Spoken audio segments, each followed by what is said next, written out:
नेहा भोगेगा। अब जो धर्मात्मा है उसको स्वर्गों में जाना है, अब वो पाप कहाँ भोगेगा? पाप यहाँ। तो धर्मात्मा जो होते हैं वे अपने पुण्य को भोगने के लिए स्वर्गों में जाते हैं और पाप को भोगने के लिए मनुष्य लोक में। पापी जो होते हैं वो पुण्य को भोगने के लिए मनुष्य लोक और पाप को भोगने के लिए त्रियंश बनेगा, नरक में जाएगा। समझ में आ रहा है प्रवचन के नहीं आ रहा आप लोगों को? आ रहा। हाँ, अब देखिए वो नीचे जाएगा, इधर जाएगा। आपको मालूम भगवान पारसनाथ के ऊपर कमठ ने उपसर्ग कब किया जी बताओ? कमठ हमेशा नीचे जाता था 10 भव तक और भगवान पारसनाथ कहाँ जाते थे? ऊपर। अब देखिए नरकों से जाके स्वर्ग में तो उपसर्ग कर नहीं सकता। कर सकता है क्या? नहीं कर सकता। कब उपसर्ग किया? अच्छा, भगवान पारसनाथ जब जन्म लेते थे तो राजकुमार राजा हुआ करते थे, तो राज्य अवस्था में भी उपसर्ग नहीं हुआ। पढ़ना पारसनाथ पुराण, पारसनाथ चरित्र। राज्य अवस्था में उपसर्ग नहीं हुआ है। उपसर्ग कब हुआ? जब मुनि बन के बैठे तब उपसर्ग हुआ है। तो उपसर्ग कब होता है? पाप उदय में कब आता है? जब कोई धर्मात्मा बनता है। क्या सिद्धांत समझ में आ रहा है कि नहीं आ रहा है? अरे जब कोई धर्म करता है, सत्य के मार्ग में आज चलता है, तभी सारे कष्ट आते हैं। आने दो, कोई दिक्कत नहीं है। क्यों? आने वाला भविष्य बहुत उज्जवल है उसका। भविष्य में स्वर्गों में सागरों की आयु रहना है। भोग लेना तो थोड़े 10-20 साल और कष्ट भोग लो, कोई दिक्कत नहीं।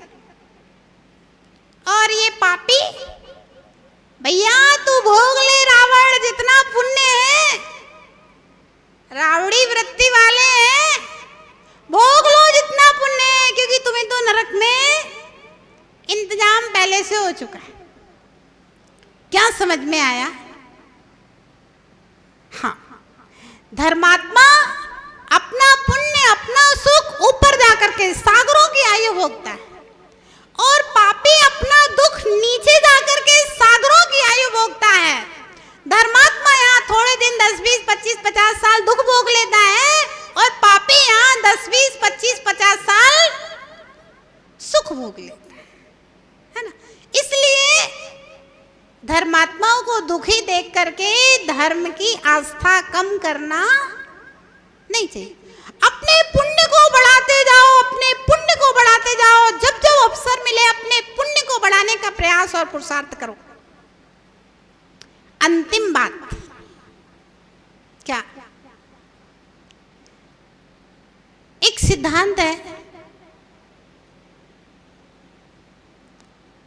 जैसी गति वैसी मति, जैसी मति वैसी गति। जैसी मति वैसी गति, जैसी गति वैसी मति।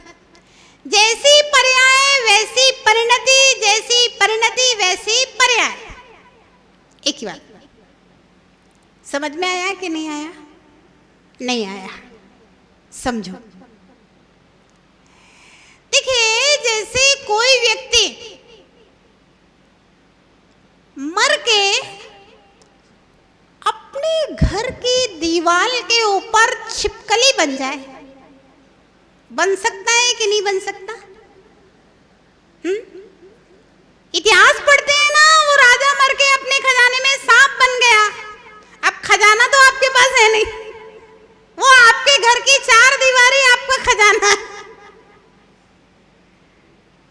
अपने घर की दीवार के ऊपर कोई मर के छिपकली बन जाए, कौन बनता है आपको मालूम है? जो लोग अपने घर 4 दीवारियों से ज्यादा प्रेम करते हैं,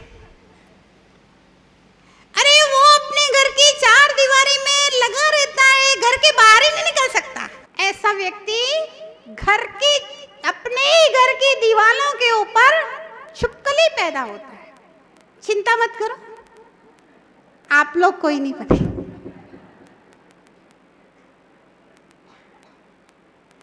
जो नहीं आते उनकी बात कर रहे हैं, जो आ गए उनको तो बनना नहीं।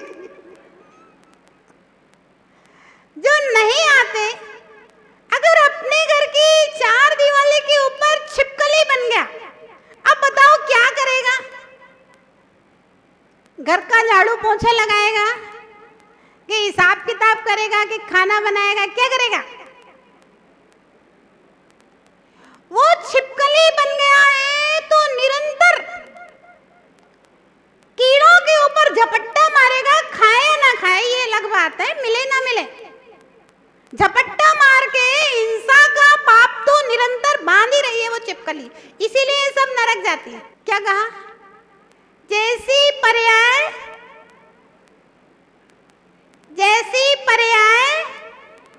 वैसी परिणति, जैसी गति वैसी मति। समझ में आया ना? अगर कोई कुत्ता बन जाए तो क्या करेगा? भौंकेगा और क्या करेगा? इधर उधर घूमेगा। कोई सांप बन जाए तो ध्यान रखना, सांप को उसकी माँ चलना नहीं सिखाती है। सांप माँ के गर्भ से निकलते ही टेढ़ा मेढ़ा चलने लगता है। जैसी पर्याय वैसी परिणति। हाँ। अगर हम लोग गधा घोड़ा बन जाए ना, गाय भैंस बन जाए, तो अपनी परिणति भी वैसे ही हो जाएगी जैसे ये सब पशु करते हैं।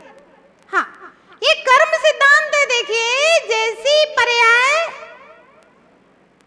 आत्मा जिस पर्याय में जाती है वैसी परिणति उस आत्मा की हो जाती है। जैसी पर्याय वैसी परिणति। अब आइए, क्या सिद्धांत कहना चाहते हैं इस विषय में? एक सिद्धांत है, जैसे छिपकली 24 घंटे हिंसा कर रही है, जीवों के ऊपर झपट्टा मार रही है। अब उसका जो बचा हुआ पुण्य है वो भी पाप में परिणत हो जाए। समझ में आई ना बात? कोई नरक में गया, नारकी होकर के मार काट, लड़ाई झगड़ा, गाली गलौज, बचा हुआ पुण्य पाप में एक्सचेंज हो जाएगा, संक्रमित हो जाएगा। और अगर कोई अचानक सदगति को प्राप्त हो जाए, उदाहरण हमारे सामने है, जैसे नाग नागनी, उनने कोई पुण्य नहीं किया था, अचानक भगवान का संयोग मिला और नमोकार सुना और धर्मेंद्र पद्मावती हो गए मर के, और भगवान के भक्त हो गए। तो अब क्या हुआ? उनका जो बचा हुआ पाप पुण्य में संक्रमित हो गया। कोई कुत्ता जिसको जीवनधर स्वामी ने नमोकार सुना दिया था, देव हुआ, लौट करके आता है, जीवनधर स्वामी का बड़ा उपकार मानता है, धर्म को धारण कर लेता है, तो क्या हुआ? बचा हुआ पाप पुण्य में संक्रमित हो जाता है।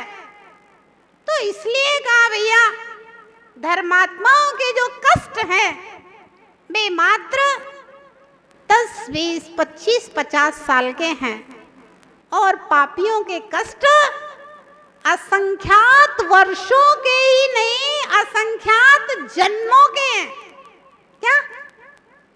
असंख्यात वर्ष नहीं, असंख्यात जन्मों तक पाप भोगता रहेगा, दुर्गतियों में भ्रमण करता रहेगा। और धर्मात्मा का कष्ट बस एक जन्म का होता है। इतिहास उठा करके देख लेना, पुराणों को उठा करके देख लेना, चरित्रों को पढ़ लेना। जिस जीव ने जिस जन्म में धर्म धारण किया है, उसके बाद उसको जीवन में कष्ट नहीं मिले। भगवान महावीर के जीव ने शेर की पर्याय में धर्म धारण किया, शेर के बाद मरण करके सीधे स्वर्ग, उसके बाद में राजकुमार हुए, फिर स्वर्ग, फिर राजकुमार हुए, और अंत में मोक्ष हो गया। पार्श्वनाथ भगवान के जीव ने हाथी की पर्याय में धर्म को धारण किया, वहां से स्वर्ग गए, फिर राजकुमार हुए, फिर स्वर्ग, फिर राजकुमार, अंत में भगवान पार्श्वनाथ बनकर के निर्वाण की सिद्धि हो गई।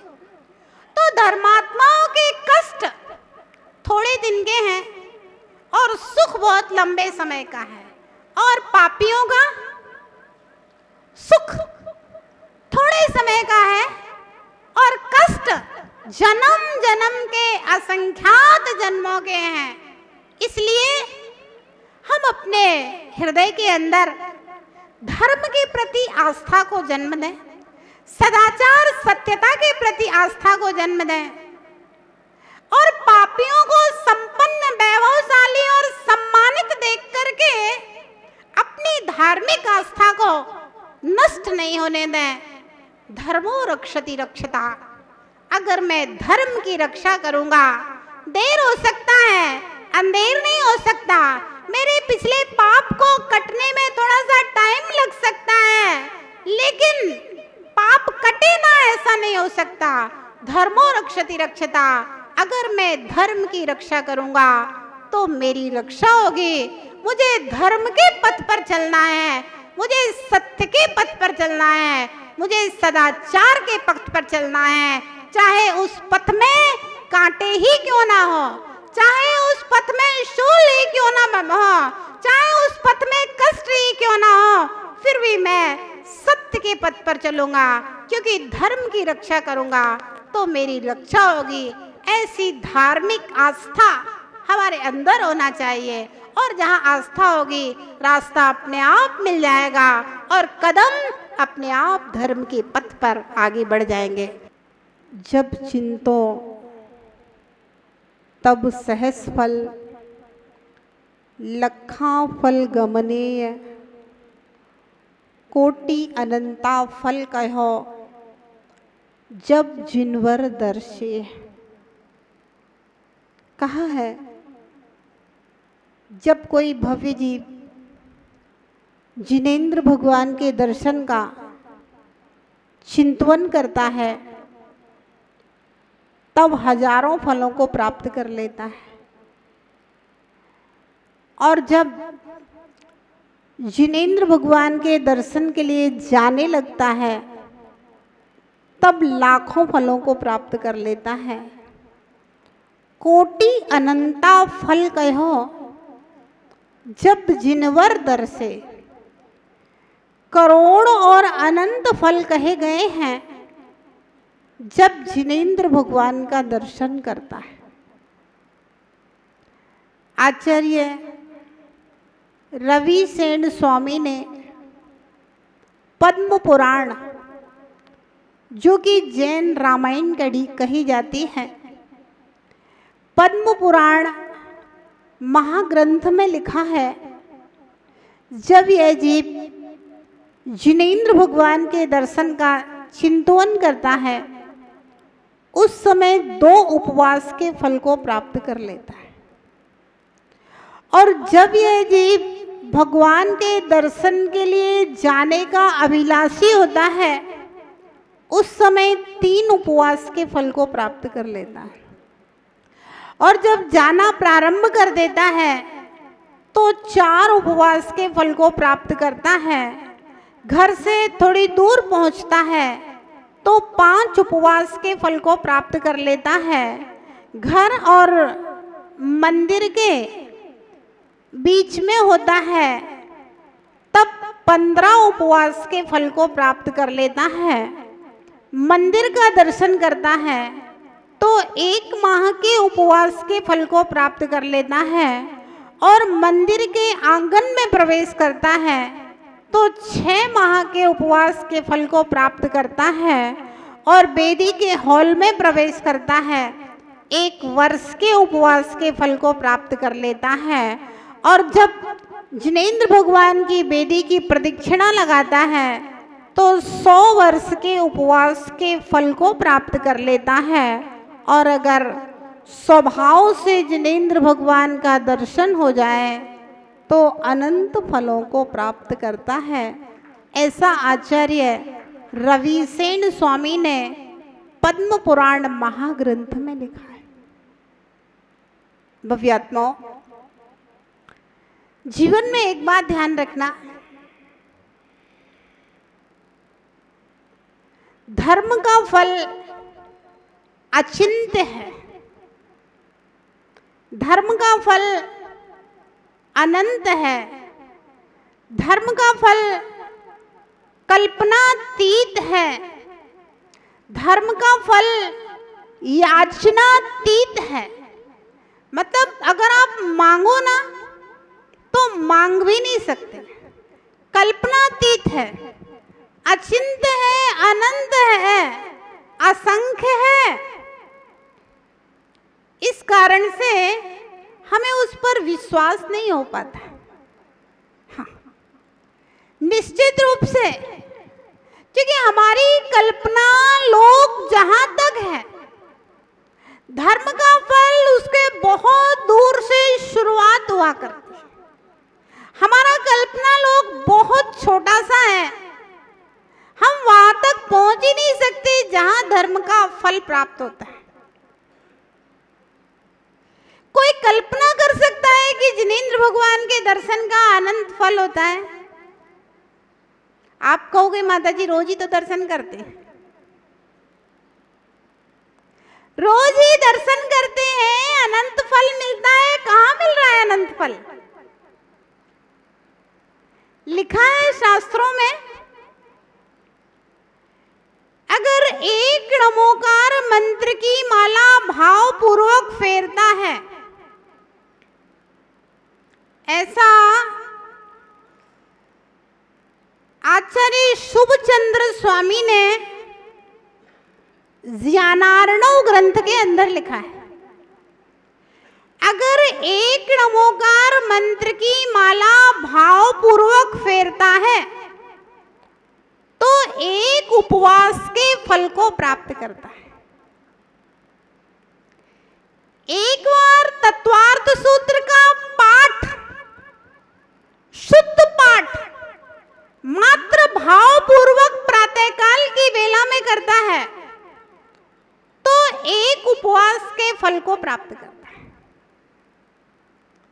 समेत शिखर महात्म्य महाग्रंथ में या समेत शिखर की जो वंदना की छोटी छोटी किताबें रहती हैं, लोग जब वंदना करते हैं तो उसमें पढ़ते हैं इस कोट का दर्शन करने से, वंदन करने से इतने करोड़ उपवास का फल मिलता है, इतने लाख उपवास का फल मिलता है। तो युवाओं को लगता है, बच्चों को लगता है कि ऐसा कैसे हो सकता है।